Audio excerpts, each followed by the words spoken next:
we're not ready yet. Mhm.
Hey guys, give us a few minutes. Good morning.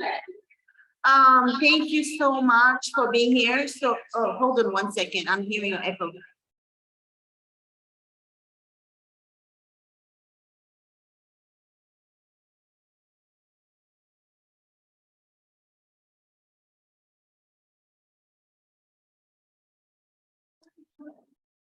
Yes, I'm not too sure who's here. I think Carrie Ann is here. There's a few of you guys here, but I just want to say thank you for being part of the business insurance. And I want to also like to thank Michelle for being here. We're doing a whole series this month of to have, it's like a checklist, right? It's a checklist to make sure you have all your professional business together. So, insurance, accounting, law, contract, these are the things for our now series today. The first one we're going to cover is business insurance. So what does that look like? That's what Michelle's going to cover for 2022. What are the new terms? What are the new policy? Best way to protect yourself against clients or any kind of risk for your business. So just give us 2 more minutes. We're about to start.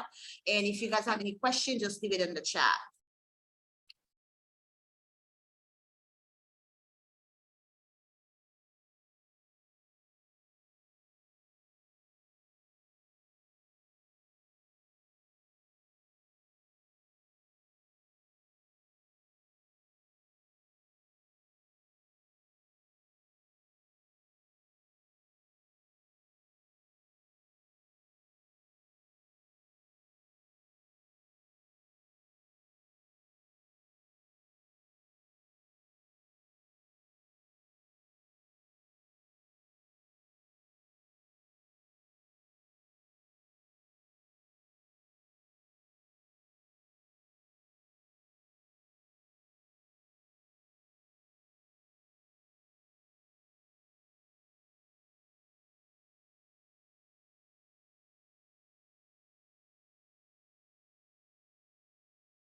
Good morning.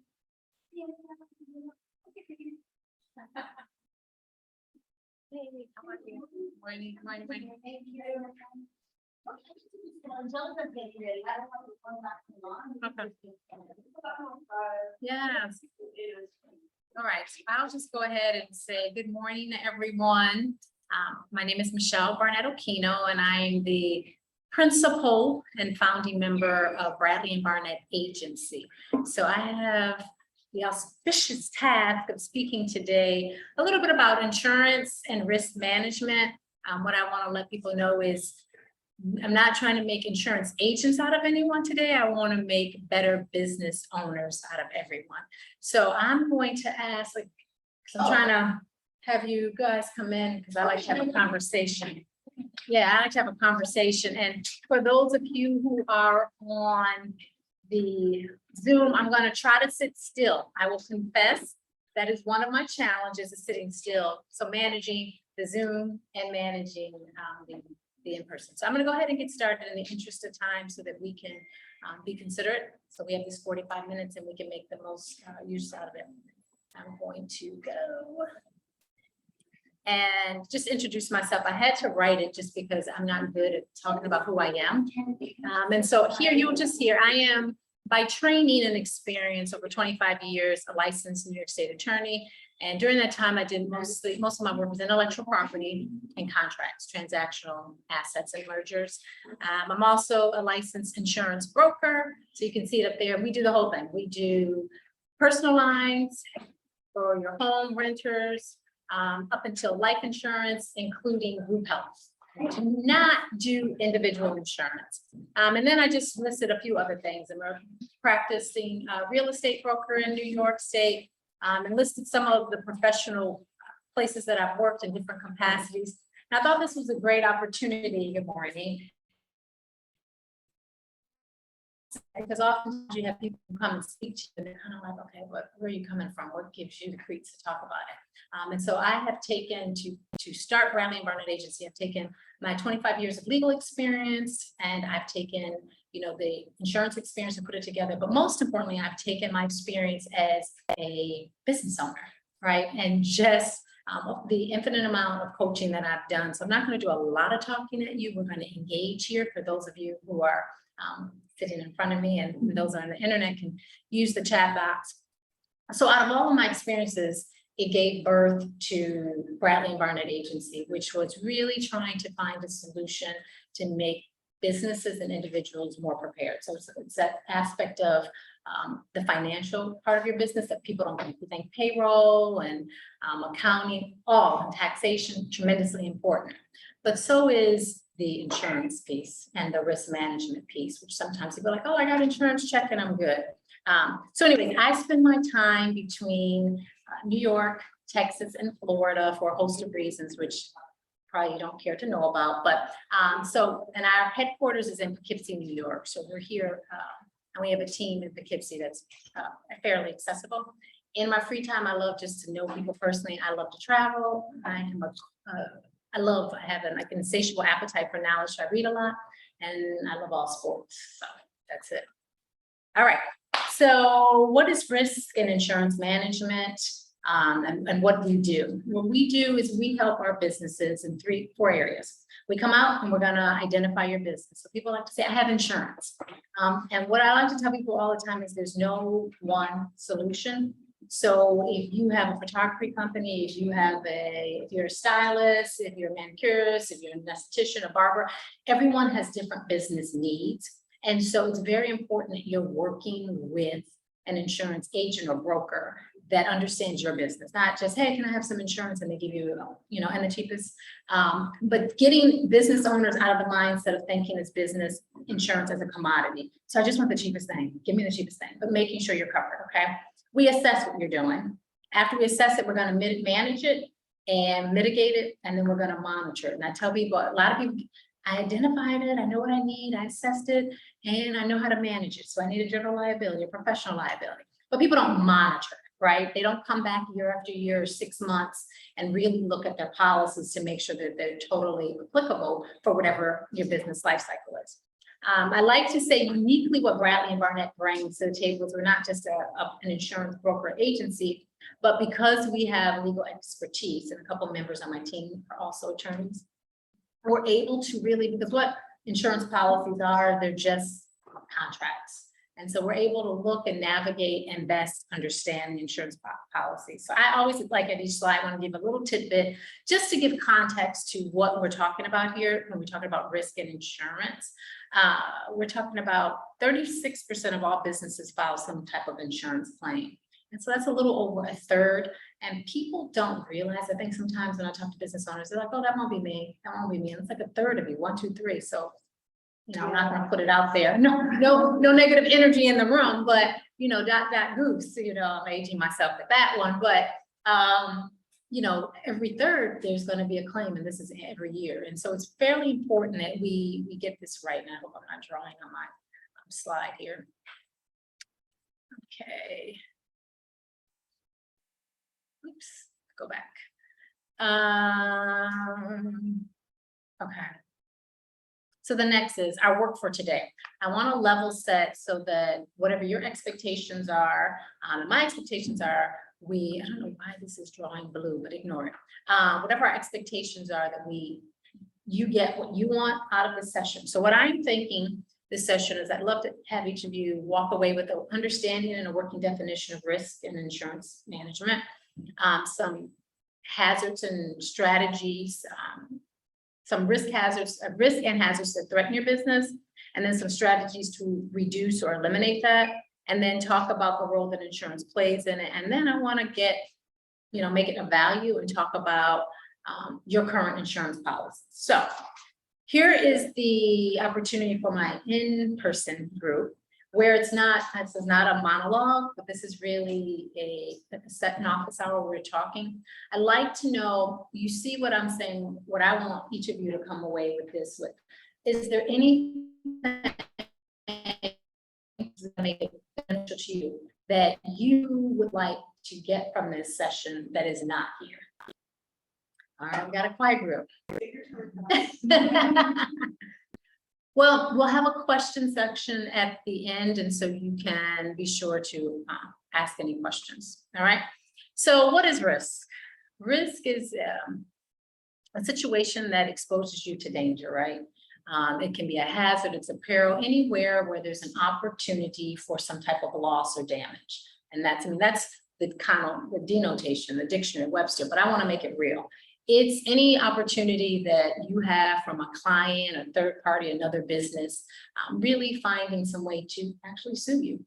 And I really take this to heart when I'm speaking in New York State, because I'm a New York State attorney, but New York State is like number 1 and 2 for lawsuits. I mean, you name it, people file lawsuits. So that's why insurance becomes even more important. And there are 4 strategies to mitigate or minimize. And sometimes we can eliminate the risk, and that's to accept it, the risk, that's to transfer it, and usually you'll transfer it in a contract. So the example I like to use is landlords. Landlords, if they have tenants or renters, will usually transfer the risk of what happens in that rental unit to the tenant, right? So you have to get insurance, and they'll set up a contract that are known as a lease agreement. And they'll say part of the lease agreement is you must get your own insurance that protects whatever is in your 4 walls. That's an example of transferring the risk. The landlord is saying, I don't want the risk, I'm gonna transfer it to you. And so that's transfer. Avoidance is like, I'm just gonna forget it, it's too expensive, and we'll see what happens when it happens.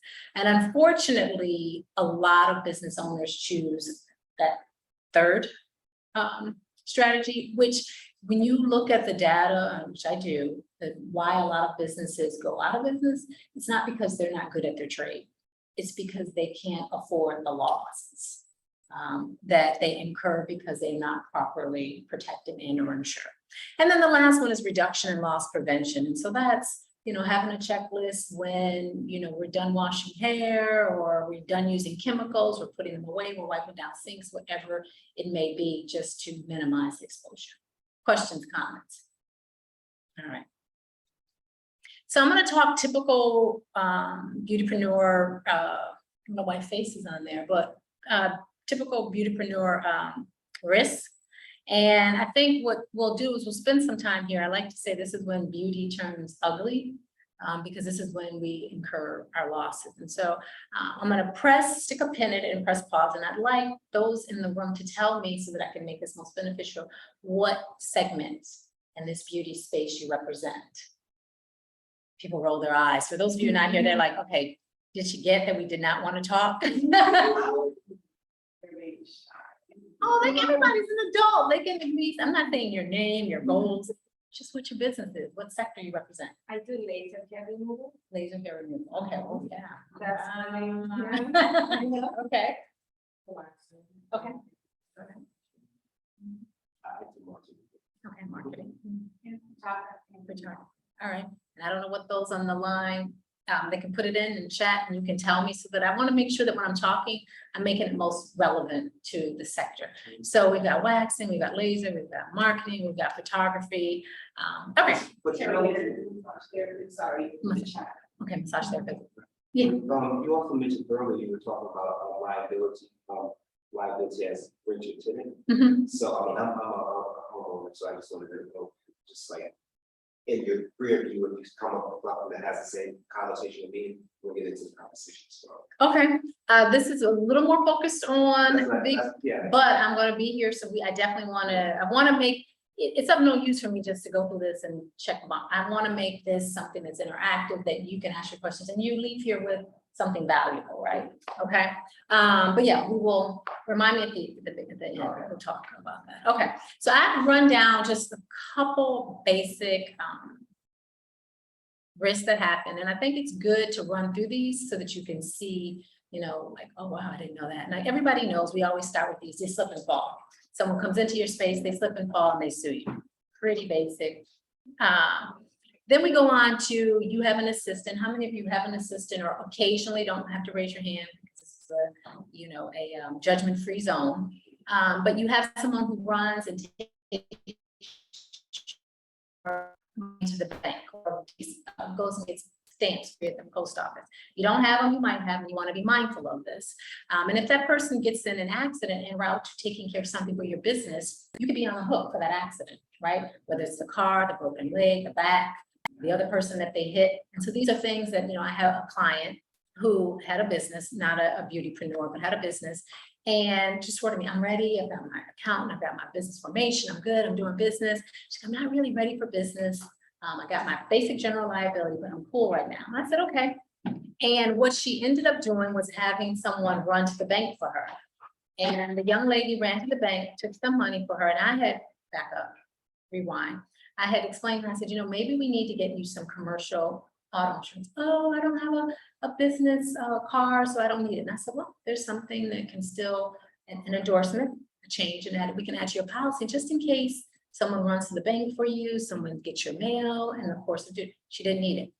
So she sent her assistant with her money at the end of the week, and her assistant got in an accident. Yeah.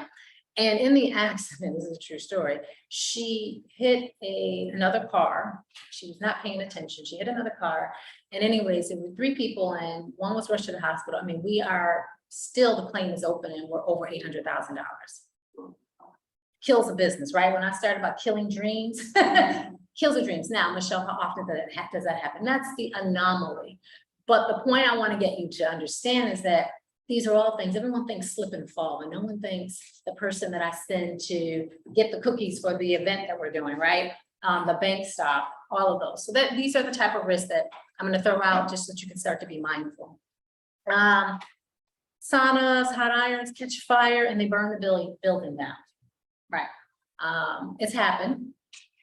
Usually on freestanding leasehold spaces, but it's happened. And so you want to make sure there are tons of exposure, right? Most of you here are not the landlord, so your exposure is a little different, but you know, I don't know how much equipment you have. Do you have insurance that covers that? Most people have a general liability policy because it's the least expensive, it's easy. I have insurance, check the box. Most people don't realize that general liability insurance doesn't provide for your business personal property, right? So these kind of things that you want to start thinking about. And then when you have someone quote it out and they realize, wow, I could get $5,000 of personal property for an extra 50. Why didn't I have that? You know, because you went to the agent, you say, just give me the cheapest policy, and that's what they gave you. So I always tell people, I lead with the best coverage for the best cost, right? So I'd rather a client have a claim and come to me and be like, I'm happy you got that extra $100, $150 out of me, than a client come to me and have a claim. And it's like, well, why didn't you tell me? You should have forced me into it. So that's what we're walking about. Someone's thought I heard someone. Okay. Hot towel, hot stone burns, waxing burns. Hello. People pull off the wax. They have an irritation. It can open you up for liability. Most general liability policies don't cover that. Why? Because that's a part of a professional liability policy coverage. So just knowing what, John, I know I'm throwing a lot at you on these risks. We got 3 more slides, which we will walk through the different type of coverages. But I want to start making you aware of the potential risks so that you can make sure at a bare minimum that you have the coverage. And I tell people, if you can't afford the coverage, then you know the continuum. All right now, I want to get a general liability. Next, I want to protect my business in my 4 walls. Next, I want to get professional liability. And you can step into these, but the best is having the knowledge and the awareness. All right. Questions yet? All right, they're looking interested. Allergic reactions, you're going to get that, not so much with hair and nail, but the anestheticians, I see those claims all the time. She's like, yeah, I know. Yeah, oh, too well. I got, you know, and waxing, you know, people have reactions and something hurts and they go home and then, oh no, I'm gonna call, you know, I'm gonna file a claim for, you know, my doctor's bill, especially when people don't have health insurance. Then they come back to whoever rendered the service of being cognizant. I love the ouch moments. They're just anytime you hear a client say ouch for whatever you do. There are ouch moments, and every one of those ouch moments opens you up to potential risk, potential liability, right? Damaging the building that causes loss of your business property. I mentioned that. One that I love, which a lot of my creatives never think about, is what if you get hurt? What if you're not able to peel the wax off? You know, what if you're not able to do the laser treatment, the marketing? What if you're not able to run, you know, your enterprise? What if you're not able to take pictures? Your hand gets hurt. General liability insurance doesn't cover it, right? So you're sitting at home a week, 2 weeks, and I had a young lady who actually did my hair in Poughkeepsie, and she got injured. She got in a car accident and broke her right hand. She was out for like 8 weeks. Not broke, sprained her right, out for 8 weeks. Thankfully, because she was doing my hair at the time, I was like, you're gonna get these policies. And we got her a disability policy. So she was able to, even though she was away, still get covered. Most people don't think about that. Like, oh, wait, there may be an opportunity where I might never be here, especially not wishing this on anybody with COVID, right? You are feeling good today. Someone comes in, coughs through their mask, and I do have my mask over there. And the next thing you know, you're sick at home for 2 weeks. How are you making money? Right? A disability policy would provide that protection. Okay. Your leasehold space is rendered inhabitable, right? You can't get in for whatever reason. There's a flood. Does your policy currently, and there's someone's trying to be admitted. I think she's fine. Okay. Your policy, does your current policy allow you to go and get another leasehold space? You got to keep making money, right? And then, you know, what if you want to expand? I like this one too. And you want to expand, your business is going well, and this space just can't hold you. Like you got to bust out. Where do you go? And a lot of people are like, well, I don't know, I don't have the money. Life insurance is a perfect way to be able to have cash value and to leverage that and use it for expansion. And those are things that people don't think about, because when you're thinking about insurance, you're thinking about only general liability. But if you wanted to expand and grow and you don't have the cash, there's a life insurance policy that you can do that helps leverage that. Now, am I saying that you need all these different types of policies? No. I'm saying once again that looking at this list, does it make you think a little bit differently about your business and what you're doing? Yes, no, I got 3 yes, okay. And that's the goal. That's the goal, is to make you think a little differently. And then what we're going to do is I'm going to ask, how many of you, just by show of hands, it is a no judgment zone, but I'm trying to get the temperature. How many of you have just a basic general liability policy? Okay, it's a general, and that's usually you have general liability policies just because your landlord has required it, right? Have you read those policies, looked at those policies? No, right? It's kind of like, yeah, not really. No judgment zone, because before I was in this space, all of my policies went into a circular file. But these are opportunities for us. Okay. So we're going to talk about the types of policies as we talk, and I've divided them out of what I feel is a must-have list, a should-have list, a nice-to-have, depends on your business operations. All right. And as we go through these, I don't see any pens or papers or pictures snapping, but you might want to take a little look at these, and we will talk about them as a opportunity. Towards at the end of this, I am offering the complimentary sessions, 20-minute sessions, where I can work and talk about your individual businesses and your individual needs. Because like I started, there's not one size fits all. It depends on your business, your revenue. There are a lot of factors that impact the type of insurance that you have. Okay, So the must-haves, obviously, is the commercial general liability. And the commercial general liability policy is I like to say it's the introductory to insurance, right? Most people will have that policy just because they're told they have to get some kind of insurance, so they get what's called general liability. And when you think of general liability, you're thinking of the slip and falls, right? The general liability really covers you in 3 incidents, right? It's going to cover you and your business. Should someone want to file a claim against you, or should another business want to file a claim against you? And it covers 3 areas. It's going to cover bodily injury, property damage, and it's going to cover personal injury. All right. I am going to take you through those 3 coverages because I feel like it's important to know what your policies have, and because general liability is fairly common. All right. The bodily injury is what we know. I come in, you slip on the fall, and I break my leg. Hopefully that's it. I'm going to call the landlord, and people go landlord, the tenant, the business owner, and say, hey, I came to your space and I slipped and fell because you left water or whatever, or maybe they just slipped and fell on a pin. It's not about your negligence. It's just about them being in a space that you basically are liable for, right? So liability doesn't speak to fault. And it's important to know that, because I'll get some clients who call me and say, well, there's no way they can sue me because I wasn't at fault. Liability is not about fault. It's like a no fault type of insurance coverage, okay? Then you look at personal injury. So suppose you have a makeup artist and she's out having some drinks at a bar with some friends, and she's talking about a client. And she's dogging the client, just killing it, everything negative you can say. Well, some of the client's friends are at a table unbeknownst to this makeup artist. The client's friends tell her about it, and she files a lawsuit against the makeup artist claiming slander. That is an example of personal injury. And you're seeing a huge rise in personal injury because of why? Social media, right? People drag and people clap back and forth, and you have all kinds of issues, and you're seeing that. So your face was like, what? Yeah, it's personal injury. And it's really the coverage that is, like I said, it's gaining much more momentum now because of social media. So being careful and mindful of where you're talking and where you're spaced, because it could open you up to a claim.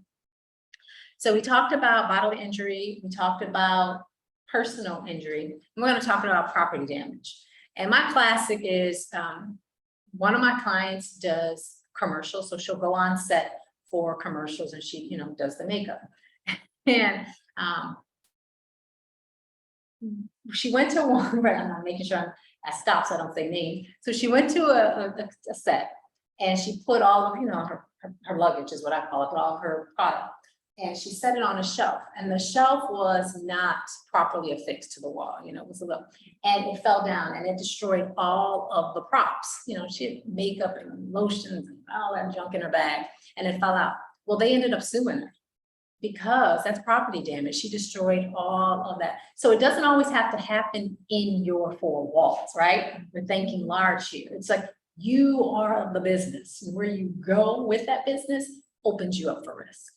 Right. So general liability, it's the introductory insurance. Everybody usually has to have it, and it covers what 3 things? Bodily injury, and this is inclusion. Bodily injury, property damage, personal injury. One more time: bodily injury, property damage, and personal injury. Okay, so that's general. Questions, comments, concerns? For the disability, can you kind of like explain a little bit or not? For example, if you decide an insurance or something you happen, if you have that kind of insurance, I could get some kind of compensation for that. And how long would that be? Is it like a month, 3 months, a year? Or until like... So if you don't mind, just because my mindset, can I just go from the top down? Okay, yeah, no problem. And then, yeah, I'll get it. It's right there. I'll get it. So the other must-haves, and these are 2 must-haves, are workers' compensation, EPLI, and that is employment practices liability insurance. And that's only, you need that only if you have employees. And so people like to say, well, how many employees? And I have contractors. The New York State Workers' Compensation Board has a little test, a checklist, so you can see if you have W-2s or 1099s. Workers' compensation, barring some exceptions, is generally for your W-2, right? And what is workers' compensation? Workers' compensation is just what it sounds like. It is going to protect you should an employee, a W-2, get injured any kind of way. Burning their hand on a comb, I don't know, the hot wax rips off a scab and they get infected. I mean, I'm making up, creating situations. But should that happen, they can go to the New York State Workers' Compensation Board for their injuries, and that protects you so that they don't come to you. Now, part of what is the beauty of the workers' compensation insurance is when an employee is listed on workers' compensation insurance, which you buy, right, and you list your employees. Once they're listed, it absolves you of any type of culpability or liability. So that's the beauty. So I always tell people, know what it is. And people, I love it when people call me a month or two after they've had their employees on payroll. And then they're like, oh, I just got a letter from the board and I've got a, she's like, I know that, and I've got a, oh yeah, so you thought that you could just have employees. The state. Don't play with the government. They know, because when you're running a payroll, they automatically know, and you will unfortunately catch up. And I'm not going to say names, but there's someone here who's had that experience. And what I tell clients is it's not even worth the penalty, because the penalty is more than the policy.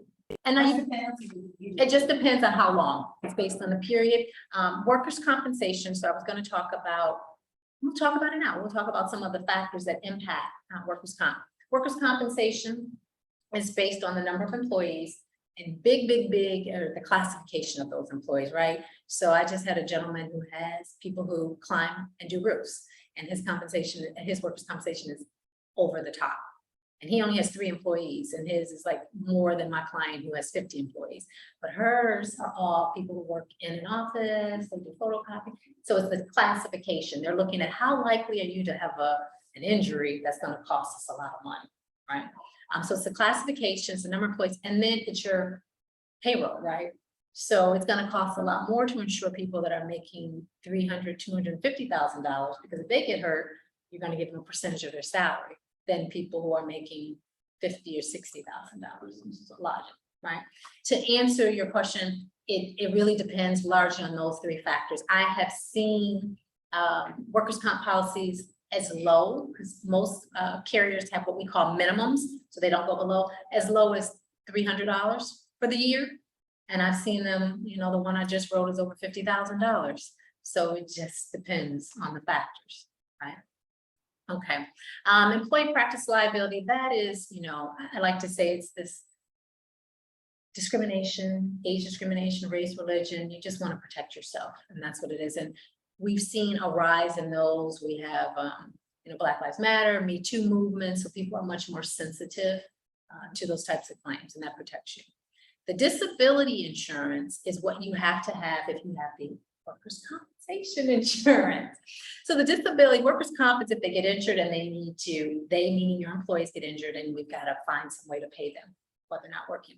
The disability is if they become disabled. Usually it's longer term, right? Not just I hurt myself and now you've got to pay for my finger that I hurt and fell and hurt, and I can still work, but I'm going to be out for work. I'm going to be rendered disabled. So I broke my hip or something of that nature, or I slipped and fell and I punctured a vital organ.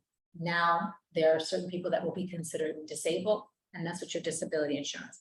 In New York State and in most states and jurisdictions, your workers' comp and your disability are mandatory, and you'll need those once you run that. Once you run that first payroll, you're almost late. So make sure you call your broker. Be like, wait, get the insurance fast, because that's what happens. And I know this is an office series, so you'll have someone coming in and talking about payroll and all that good stuff. So she'll let you know that too. Questions and comments about the 3 must-haves. These 3, especially the commercial, they transcend sector.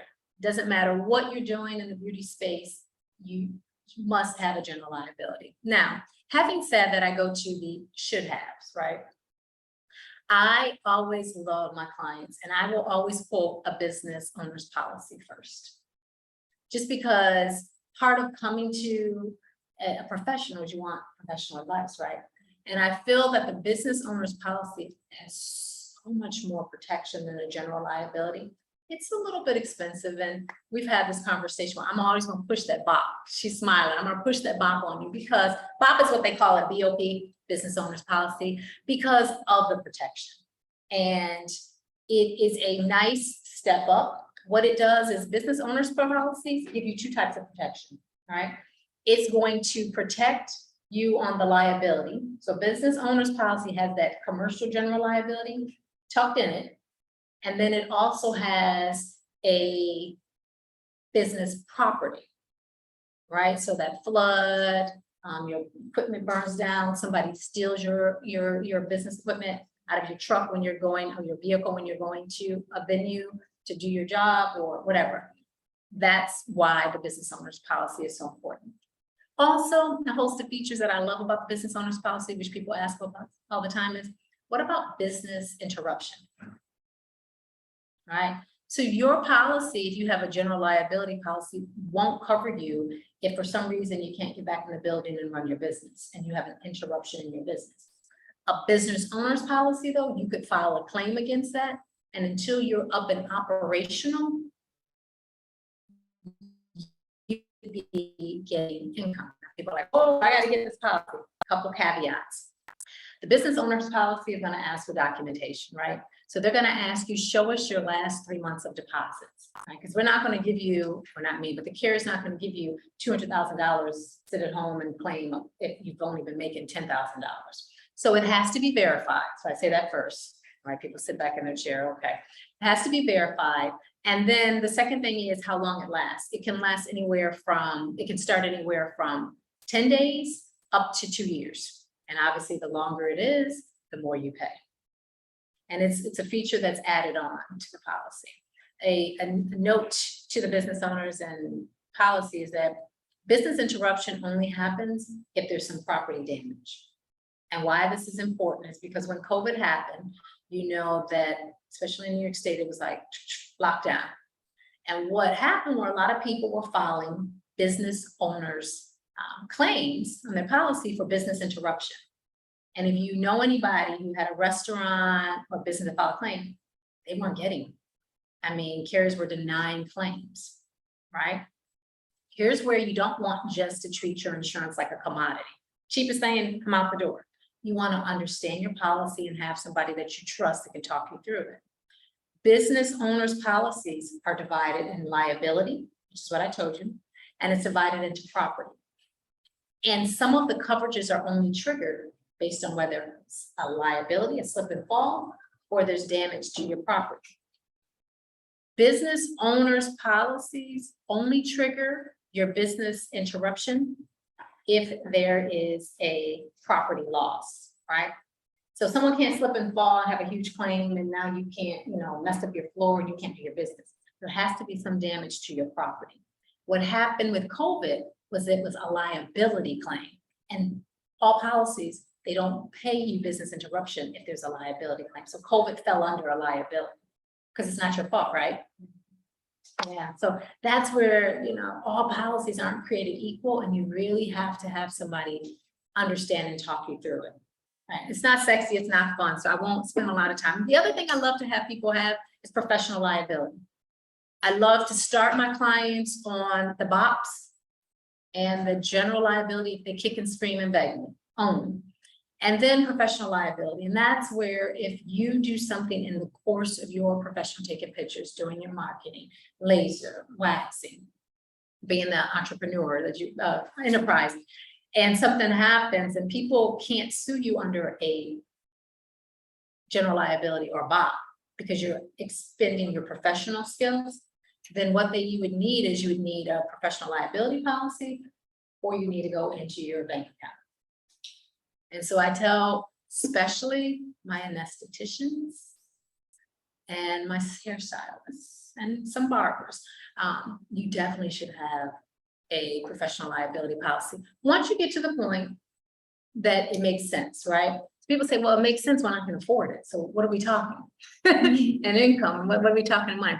Professional liabilities vary, but you can get a professional liability anywhere from around $750, depending on your revenue and depending on your location, prior claims and losses, right? So It's okay. It's not a bad policy. You'll see the average professional liability premium for someone who's like in law or like myself who does insurance, probably like $2,000 a year, which is, to me, is great because if I do a policy for you and you're like, she sold me a general liability policy and I wanted a BOP in my business interruption, you could potentially sue your broker saying that, you know, they failed to give you proper counsel and advice. And so it's really, really necessary. Or, you know, you go home and you give somebody a wax treatment, and you say, here, take this little serum and put it on, you know, your eyes, wherever they wax, and make sure you know, maintain and keep up with it. And they put it on and they break out. They're gonna call, you know, sue you and say, I did what you professionally told me to do, and this has been a mess. Now I can't, you know, my eyebrows are a mess, and now I can't go on my cruise, so I'm gonna sue you for the cost of my cruise. They could do that, right? Where am I on time? Am I on time? Okay, I'm talking. So that's professional liability. You get professional liability, all right. Short-term and long-term disability, and this is what I mentioned that you need to have as an owner of your business should you be rendered incapable of your functioning and generating revenue.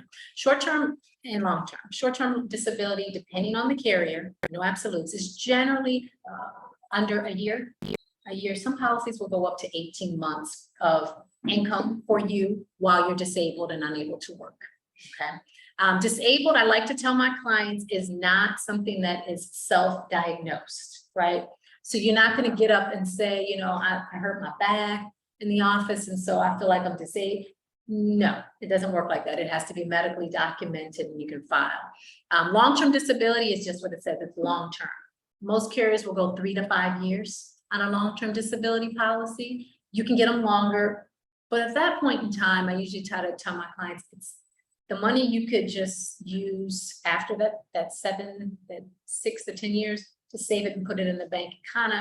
It just gets so expensive that it's really not worth it. It's cost prohibitive, to be quite honestly. And so that's short-term and long-term disability. What impacts short-term and long-term disability? And I hate to say this, it's your gender. So men are rated less and they're less expensive than women. So if I have a client who has 4 employees and 4 of them are men, and I have another client who has 4 females, my client with the 4 females is going to have a higher disability. And I hate that, but women are considered to be more disabled. And that's because we have the ability to have children, and that's considered a disability. Okay, we're not going to, that's not the space we're in, but I'm like, every time I see it, I'm like, who, a man made these rules, no offense to the man in the room, like, why can't we just all be on level playing field? But so women are always going to be more expensive than men. And short-term and long-term disability, when you get to longer years and it's cost prohibitive, women generally live longer. So the disability and it impacts life insurance rate premiums too. So these type of opportunities impact. Generally, what I will tell my clients is if you're getting a disability policy and you're not otherwise healthy, you want to go to some, you know, a carrier that doesn't require any kind of medical, who doesn't want to see any type of medical blood work or any type of exam, because that just, you know, raises the premium. But did that get to your question a little bit? All right, so that gets, I'm just checking my time. Okay, I'm almost late.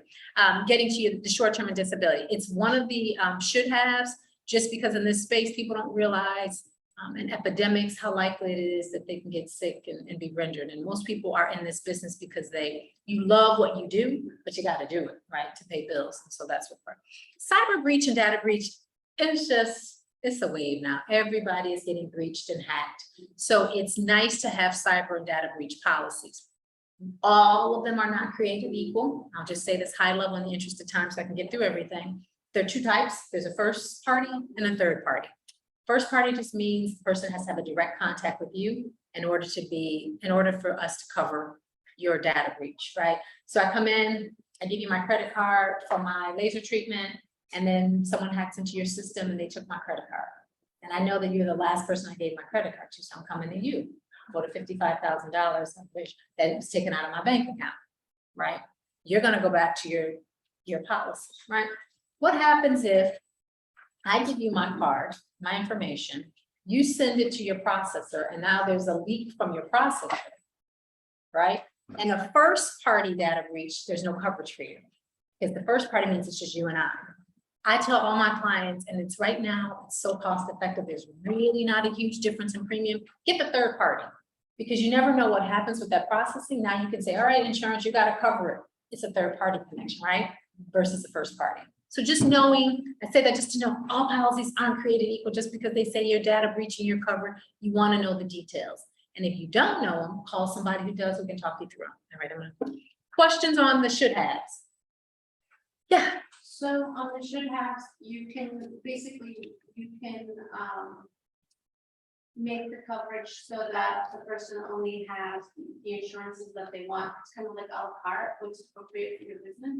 Yes, they are a la carte. However, everyone, the must-have is what you can't get in business without, or you shouldn't be in business without a general liability policy, right? Yes. All right, so that's the a la carte. If I had my druthers and I'm talking to a client, then I'm always gonna push the should have business owner's policy because it's a policy for the value of money you're gonna spend. Right, so I don't know if that answers your question. Yes. I just wanted to know, when we're asking questions here, repeat it for people to hear online.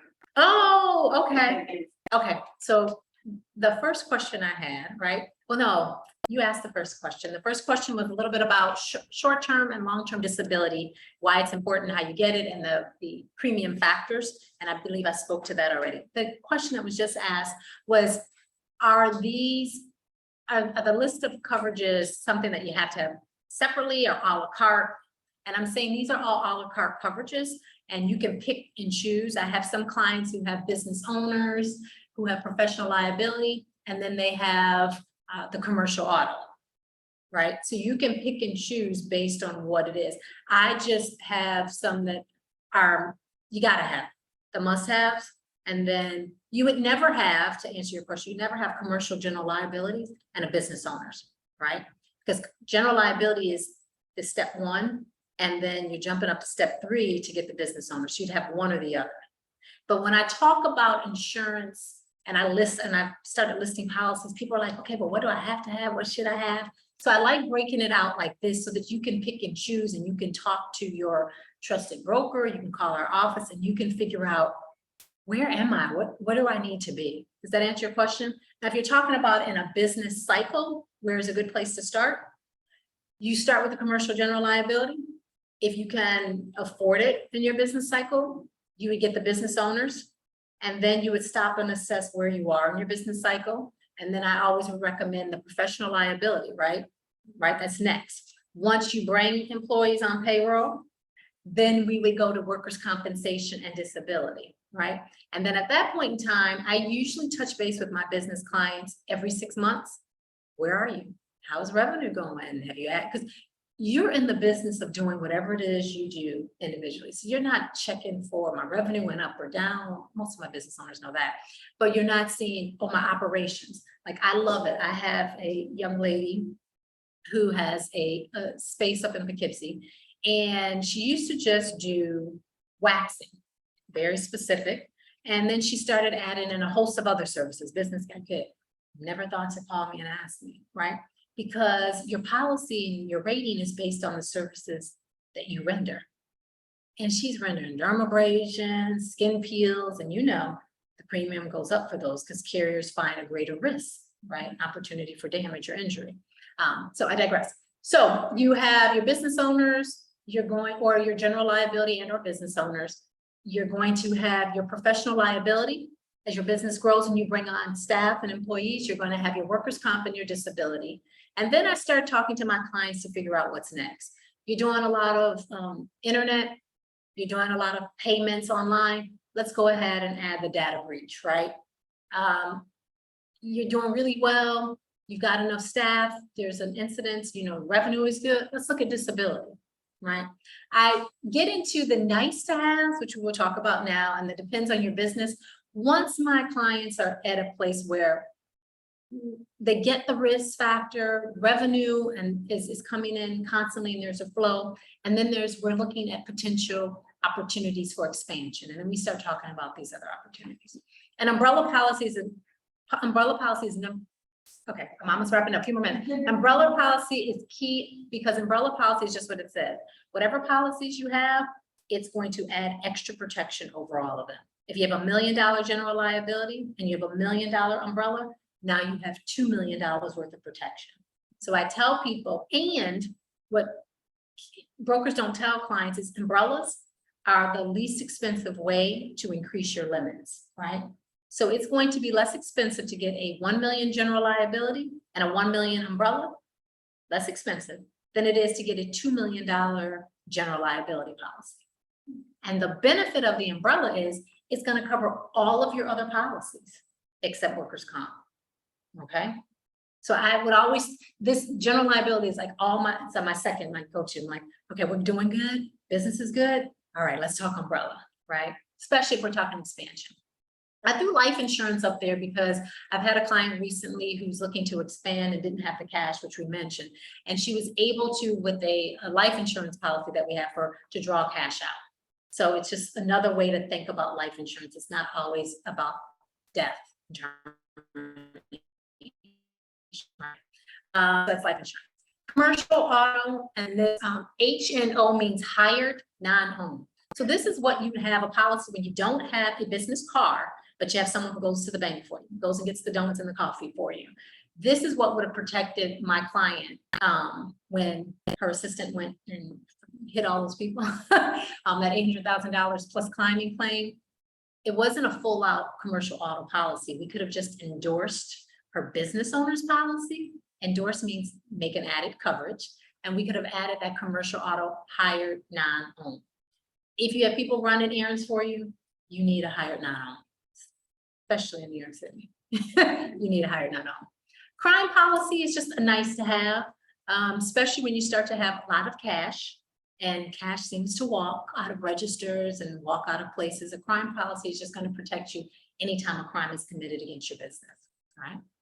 And then flood, I threw it up there because during Sandy, some people got flooded out and they didn't have coverage. So floods are, depending on where you're located. I mean, if you're right on the water, I'd say yes. If you're not, you know, within 2 to 5 miles, not so much. Yeah. Okay. I'm going. I see the eye back there. Questions, comments, is this helpful? Yes. All right, so what to know about your policy? You can take a quick picture. You should know the type of policy you purchased. You should know the endorsements. So the endorsements are those added features, the hired non-owned, the business personal property, right? You should know what you have. You should know your exclusions, right? One of the biggest exclusion which every business restaurant owner learned during COVID was if you have a business owner's policy, they're going to exclude loss of business income on the liability side and not the property side. And this is when we first started, when I said, hey, the policy, I usually open a policy in the first place I go to the exclusions. That's how I read a policy, because that really is the most important part of a policy. And then I'll go back to the other stuff, all right? You need to know whether your policy, in a minute, is an occurrence or a claims made. I'll just say this. The difference between the two policies, occurrence claims mean that the claim has to occur in your policy term, which is that 1 year. Claims made means that the claim has to be made in your policy term. Net, which is a better policy, occurrence, right? And I know I only have a couple minutes. Occurrence means because you want to control your damages and your liability. So you want the claims to come in when you're in a policy period. And that's why it's the most important feature. All right. Is your policy subject to an audit? And if it is, what's the frequency of the audit? You want to know that because it impacts you. I say always update your policy when there are changes in your business structure. You're going from an S Corp or a DBA to an S Corp to a C Corp. You need to look at making sure that your insurance is proper. Service and products. So you want to add some services or take some products or services away. It's not always about adding, sometimes taking away because we can get your premium lower, right? Because you're in a different class. And staffing. When the staff goes up or down, male to female, you want to make sure you contact your broker. I always say, remember, no pain, you're going to have a claim, right? So we got to put up the pain first and foremost. And I was rushing through it. Was it helpful at all? What was? Yeah, no, I just want to say, this, and I'll open up for questions. I am going to be providing Genesis a link so that I'll do a 20-minute complimentary review of your policies or ask any questions that you may have for those who are online also that are specific to your industry. I mean, those who are here, we can talk afterwards, but yes. So questions, say your question, I'll repeat it. Is the having insurance, like the premiums, is it tax deductible as a business expense from a tax perspective? Yeah, so the question was asking if the insurance premiums are tax deductible. And so I am not an accountant, but I'm going to, as a business owner, tell you that your accountant will let you know it's a business expense, right? It's a business expense, so you can deduct it on your taxes. Yeah, and there's so many creative ways to use your workers' comp, your payroll. I mean, a great accountant, which will be in the seat talking to you, I think in a while in the future, is a great asset. So yes, your premium that you pay, you can write it off as a business expense. Yeah, and so that's another reason why once we get to the like to haves, but some of my clients are saying, wait, before I start spending all this money on premium, you know, I have revenue coming in. At the end of the day, what I would like just everyone to understand, and I'll go back up to the top. So those of you who are online, you can get my email address and our agency number, you can call and email me, is that all of us have a different why and why you started your business and why you're here. But the net, the baseline is you have to have a successful business to fulfill all of those whys. And so all you should look at insurance and risk management, it's protecting your why.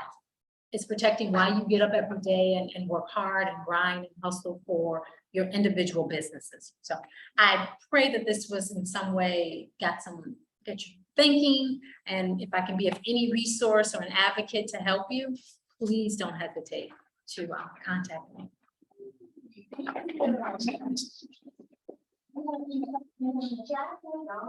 All right, no questions from the chat. Thank you for listening.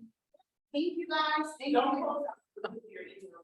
That was phenomenal. I put the email up here too. I know. Oh, beautiful. Well, thank you, Michelle. It was a lot. I know. Yeah. It was a lot. So let's, I mean, I have a few minutes. Tell me about individually what you individually have, and then I can speak individually to your situations and not, because this was a little overwhelming, but a part of me likes to overwhelm a little because I think sometimes people don't understand the gravity of it. And so they're like, oh, wow, okay, it's all of this. Yeah, it really is. Now, all of this is not today, but you at least know that it's out there, and then you can reach out and say, okay, but wait, I have a session about my assistant taking my money to the bank for my cover. So now you can ask some intelligent questions, and then you can get your questions covered. So you're thinking, so tell me how I can. Yeah, like, okay. What I don't know, you know, like how many, Can I press mute on this and close on this? Okay. All right. like, how could I go for my business? Okay, hold on. Any questions? Okay, thank you. I'm gonna go mute silent, radio silent. We can keep it on, it's a biggie. Okay, so Yeah, let's like for laser, right? What do I need? for laser. So talk to me about what laser services you provide. I can't remove. That's it. Yeah, well, I do tining skin with the laser cut. Mhm. And like the shining, I don't know if you're familiar with that. Yeah. Yeah. Mhm, mhm. In Texas, actually. in Well, Texas, just, yeah, because, because in New York City, there's nobody doing it. yeah, well, So that's I why have I- clients. Oh, Yes, yes, yes, yes. And I have to read and stay up on it, because what happens is a lot of the carriers will give us a hot list. So there are things that they're not insuring, certain services that they're not insuring. And so what do you need? You definitely, I would say you need a business owner's policy. I would back up and I'd ask you a host of questions. And so I say, how much in your space, if everything were to burn down, how much would you need? like, what do you mean, like to replace? So if I came into your space and I took it and I held it upside down and everything fell out except the walls. And I said, I'm gonna give you a check for everything that just fell out of your space. How much would that check need to Well, be? my machine is really pricey. So how much? It's like 134. So totally would $5,000 cover it? No. So you need a business owner's policy because your general liability policy is not gonna cover that. So the key is just to figure out where there are opportunities to be properly covered. So that's just one high level. Yeah. Business personal property. So I would move you from a commercial general liability to a BOP for no other reason. At least that BOP now can give you protection for your equipment. But I only need one insurance, right? Yeah, the I BOP, was talking to the company for my laser machine. The guy that come and do the installation, he told me that I need the insurance for the machine. In case, like if somebody take it, but I was like, but that's heavy, how they, something happens, you never know.